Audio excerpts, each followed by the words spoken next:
Hello, my friends. This is Flora speaking out again, yet again. Thank you for joining me. My thoughts today are wandering back 90 years ago. A typical family sick room. I've got a lot of memories about that. You know, if those days you didn't go to the hospital unless you were going to have an operation or a series of tests. Yes, they would keep you in the hospital if you had a series of tests. You didn't have to go back and forth every day. Or you were so desperately ill that you needed around-the-clock attention. Most of the nursing was done at home for all kinds of illnesses that did not appear to be needing a hospital, particularly the so-called childhood diseases. Could be viral, could be bacterial, and these were the days, of course, before antibiotics. Looking back to 1935, antibiotics didn't come in for the early 40s. And of course, vaccinations, as we know them now, didn't exist except for diphtheria and smallpox. But it could be anything that would be nursed at home. It usually was. Measles, mumps, chickenpox, rubella, tetanus, meningitis, pneumonia, influenza, hepatitis, and all kinds of strep infections, usually nursed at home. Now, here would be a typical sick room, they call them. Well, first you'd put a quarantine sign, of course, on the front door. I still remember what those looked like, black and orange. The room itself would be set aside, and no one allowed to enter it except the doctor, who might come every day, which I know sounds impossible these days, the nurse. If the illness are bad enough, a nurse might be installed in the home. There's some nurses were trained especially for home nursing, or also one or two designated adults who would be caregivers rather. They were the only ones allowed to enter an infectious sick room. There would be perhaps a sheet hanging right outside the closed door. A sheet perhaps saturated with some kind of antiseptic. Inside, as you walked in the door, if you were the designated caregiver, you would find hanging a kind of coverall that would go over your ordinary clothes. You would put that on as you stepped inside the door and take it off before you left the room to protect your clothes from carrying the germs. Inside the door, there would be a bowl, maybe several bowls of clean water, soap, and clean towels for washing hands both when you entered and when you left. There would be a table by the bed for the patient. Water, straws, perhaps a bowl of ice, and, best of all, a mercury thermometer sitting in alcohol. Oh, if you were patient, you could hardly wait for that thermometer of glass to break so you could play with the mercury, put it in a box and push it around or hold it in your hand. No one dreamed then what a toxic mineral that was. Anyway, besides that, you would be an easy chair and a nightlight for maybe sitting up all night with a patient, around-the-clock care. You would learn how to use the bedpan and how to give a bed bath and how to change the sheets with the patient still in the bed. Some of us took courses offered by the Red Cross called home nursing. I just found the other day my old car dating back to 1945, my last year in high school when I took that course, and learned how to do these things like changing the sheets with the patient in it.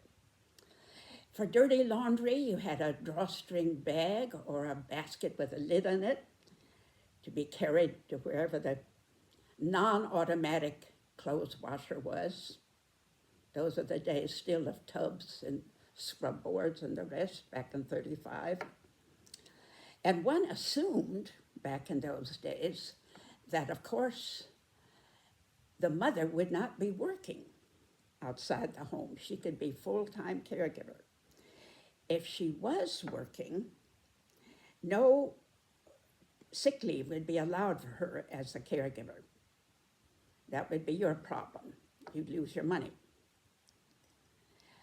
You were desperate to keep it from spreading to other members of the family, because even a light case in the person you were nursing, it might be a light case of that person and a killer for someone else in the family. Every one of those diseases I mentioned could be very light, or it could kill you, or it disable you for life, quite literally.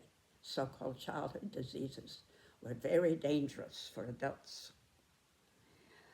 Yeah, and what's more, this could go on for weeks and weeks, particularly if other people in the family caught it.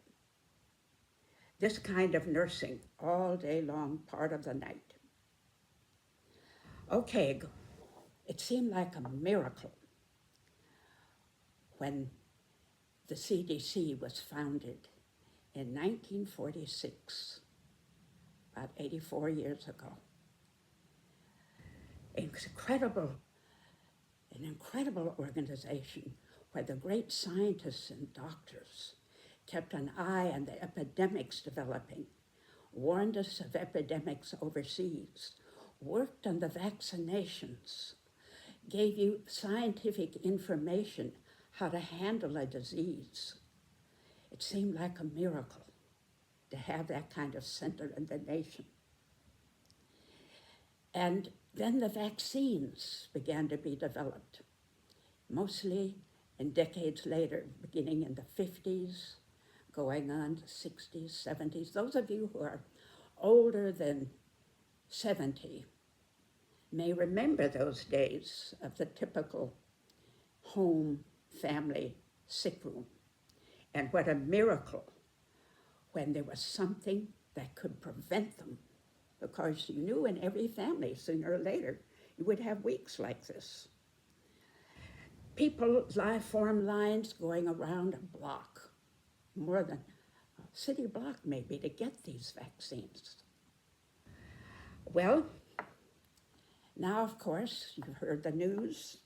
You know the shambles CDC is becoming, that madness of Robert Kennedy Jr., who just the other day fired the new director that he'd installed just a month ago because, and I quote, she did not fit the Trump agenda. She did not fit the Trump agenda. One of the great scientists working there at CDC, in fact, 3 of the leading ones, resigned at that point, saying they could no longer serve an institution that used to stand for science, healthcare based on science, and not an institution based on political agenda. We will be going back to those family sick rooms, perhaps very soon, as more and more the CDC, the insanity is being made to say that vaccines will be withheld according to their definition. But you know, the Vaccine Council has been totally fired. New ideologues placing them. The new person appointed for the director of CDC was a businessman who had no training in science, who had no training in medicine. Thousands have been fired. We will go back to those family sick rooms very soon. Fortunately, we have 80 years behind us of admiration for science. We've had 80 years of sanity. I don't think we will allow us to go back the way it was when I was a child in one of those rooms with the red measles. I'm hoping and praying we will claim the right to scientific sanity again. Picture again the globe of the earth that I talked about last week. That beautiful jewel, fragile, one world. And now,